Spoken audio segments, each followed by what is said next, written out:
Good afternoon and welcome to the Midday News. Here's what we have in the bulletin. After reintroduction of toll fees, mounting concerns over spoiled meat reaching consumers in the aftermath of Hurricane Melissa. And later in sports, rain caused no result in fourth T20 between West Indies and New Zealand. Thank you for joining us. I'm Carrie Simpson. Here are the details. The Jamaica Agricultural Commodities Regulatory Authority JACRA has launched a joint task force to assess damage across the island's key commodity sectors following the passage of Hurricane Melissa. The task force, made up of stakeholders from the coffee, cocoa, coconut and other industries, has already begun site visits in several affected parishes. Now, JACRA's Acting Director General, Wayne Hunter, says the goal is to gather accurate data on crop losses and infrastructure damage to guide recovery efforts.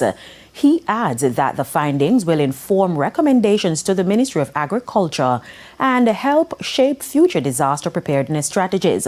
Farmers are being urged to stay in touch with their local representatives to report damage and access support. The Jamaica Defense Force says even as it continues to be a key source in hurricane recovery, some soldiers have also been impacted by the hurricane. Chief of Defense Staff Vice Admiral Antoinette Weems Gorman provided the update and gave the latest on the death toll on TVJ's Smart Jamaica morning program. Antonia Atkinson has the details. The Jamaica Defense Force has been at the center of the country's relief efforts post-Hurricane Melissa, providing logistical and relief support as well as carrying out search and rescue operations, among other things. But according to Chief of Defense Staff, Vice Admiral Antoinette Weems Gorman, more than 200 soldiers have been impacted by the hurricane. We ensure that we reassure them. And one of my directives immediately, even before the storm hit, was to ensure that we dedicated a team that would be specifically looking at assisting our own persons who are affected. As I said before, after this storm, we were not able to account for or communicate with over 200 soldiers.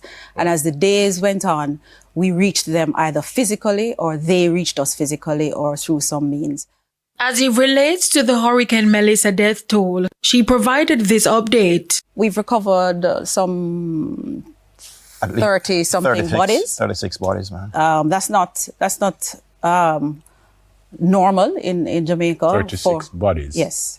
So most of the bodies were in cut-off areas, and that was the JDF that were recovering those. And of course, there were soldiers who they themselves were completely, and their communities were completely destroyed. So whilst they did not have shelter, they were helping others.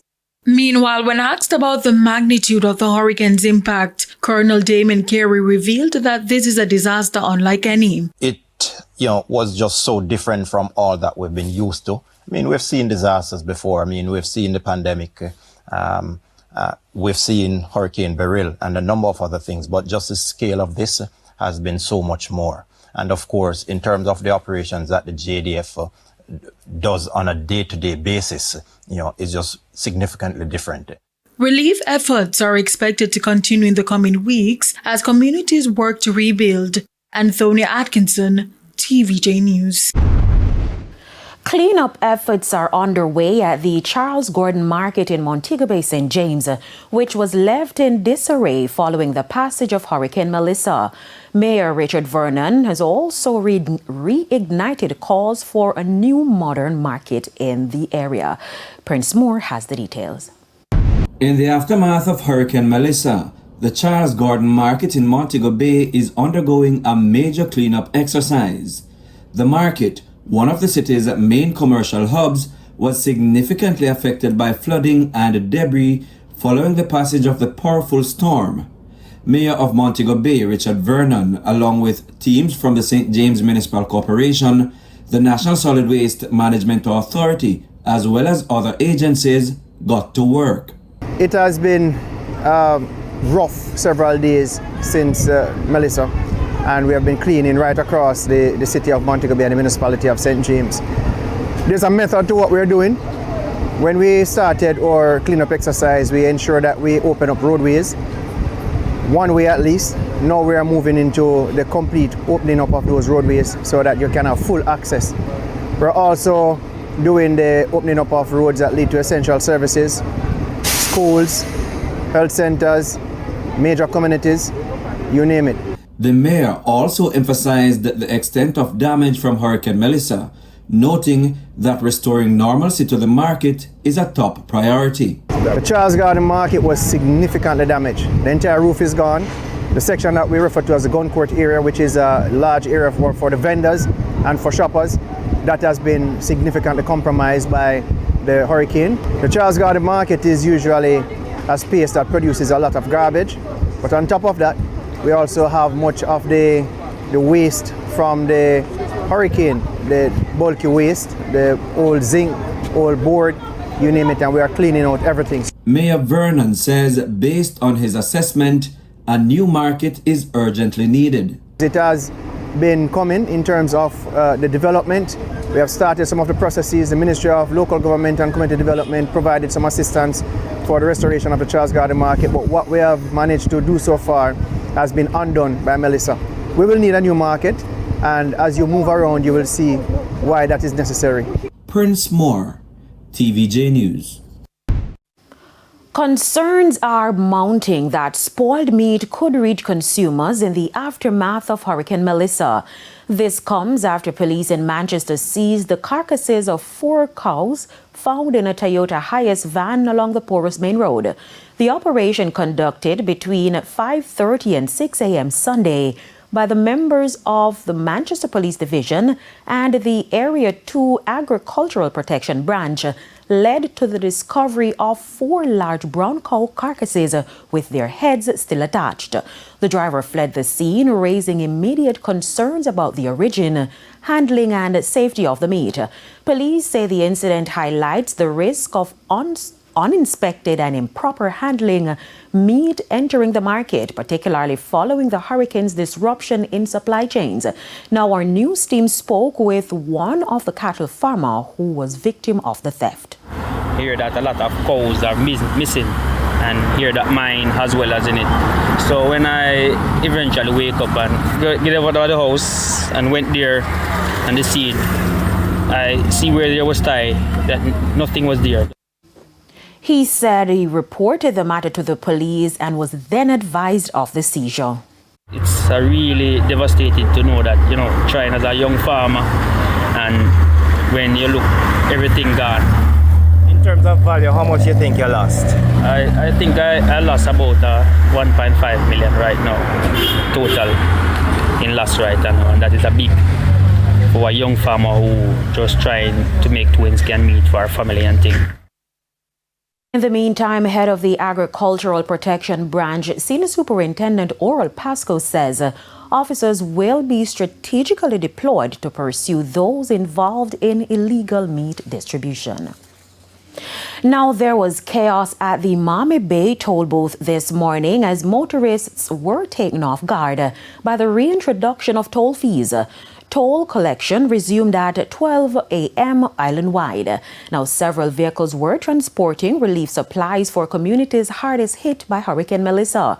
Deputy Mayor of Portmore, Councillor Alaric Campbell, was part of a team heading to Hanover. We are on our way down to assist in the relief efforts in Hanover. We came sharply and suddenly upon the toll plaza at the North-South Highway, and there was a bottleneck. And I believe that persons are unaware. I find it also concerning that the premier disaster mitigation and response agency seem to have been caught up in the dilemma as well, because there were many vehicles from the Office of Disaster Preparedness and Emergency Management who, it would appear from my own site, it would appear as if they were also caught off guard. I am appealing to the authorities whether they could consider extending, we know it can't go on forever, but extending the toll-free time, because there are many persons who are still helping other communities out, and it is something that will go a far way, because the vehicle that I was in, the toll is over 7,000. It's a class 3 vehicle, and that could go towards buying some water and some other relief items. So if the government could continue the toll-free process, it would certainly help the relief efforts. And even if it is only going in the westward direction, it will help. So that is my appeal this morning. Now, the fees had been temporarily suspended following Hurricane Melissa, allowing individuals to transport relief goods to the parishes hardest hit by the storm. A New York-based non-profit organization, Pencils for Kids, known for providing supplies and guidance to students in St. Elizabeth, is facing a major setback. Its sister company, Quick Step, in the parish suffered severe damage. Now, despite this, founder and president of the charity, Randy Griffith, says he remains committed to continuing the mission to uplift young minds across the community. The Quick Step community is destroyed right now. Everything is destroyed. The school, homes, livestock, farm especially. Everything is destroyed. So right now we are trying to see if we can rebuild it as fast as we can. But to continue that mission, they will need help themselves. We need zinc, we need plywood, we need connection first of all, and electricity. So we are thinking about getting some form of Starlink and water, absolutely, water, food.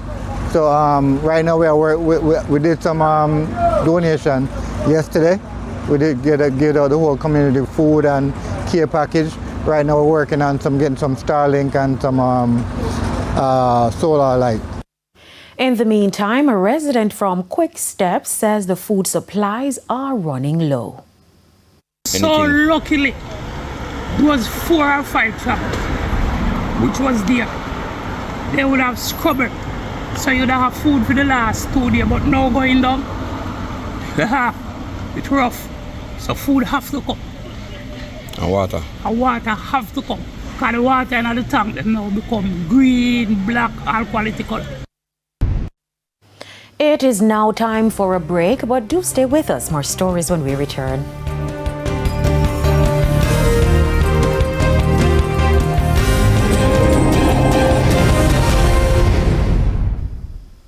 Welcome back to the Midday News. It is now time for the Business Minute.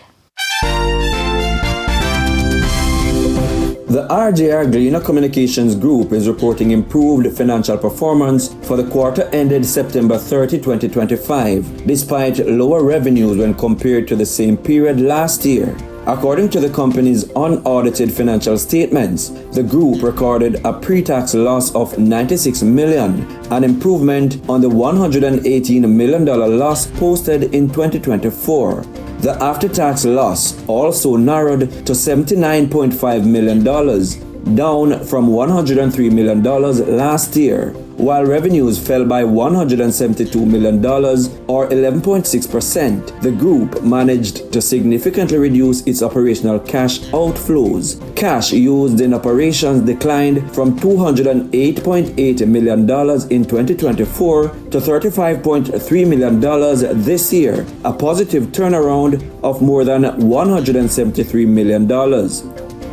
Further afield, a deal aimed at ending the U.S. government shutdown has passed the Senate, paving the way for the record-breaking impasse to be broken. After a weekend of negotiations in Washington, a minority of Democrats joined with Republicans and voted in favor of an agreement. The vote is a procedural first step towards passing a compromise to fund the government since it ran out of cash on October 1. It will need to clear several more hurdles, including a vote from the House of Representatives before federal employees and services return. But it is the first serious sign of progress after 40 days of deadlock. The Senate is expected to return for further debate on Monday. And that's it for the Business Minute. I'm Prince Moore. Thank you, Prince Moore. Time now for the top regional and international stories. In the region, a grim discovery in central Trinidad, where the body of 63-year-old Vishnu Lala, who was reportedly kidnapped and held for a 100,000 Trinidadian dollar ransom, has been found. Lala's body was discovered Sunday night in Brechin Castle Couva by the Hunters Search and Rescue Team after he went missing on Saturday. Police say he was attending to farm animals when he was abducted. His vehicle was later found burned as the anti-kidnapping unit continues investigations.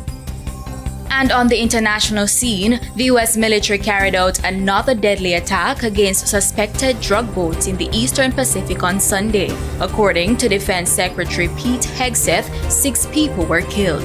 Hegseth posted on social media that the 2 lethal strikes were against 2 separate vessels operated by designated terrorist organizations and along a known narco-trafficking transit route. Hegseth did not disclose which organizations the ship's crews are believed to have been affiliated with. And those were the top regional and international stories. I'm Aliyah Bryant. And we head to a quick break. When we come back, we'll have your Midday Sports Report.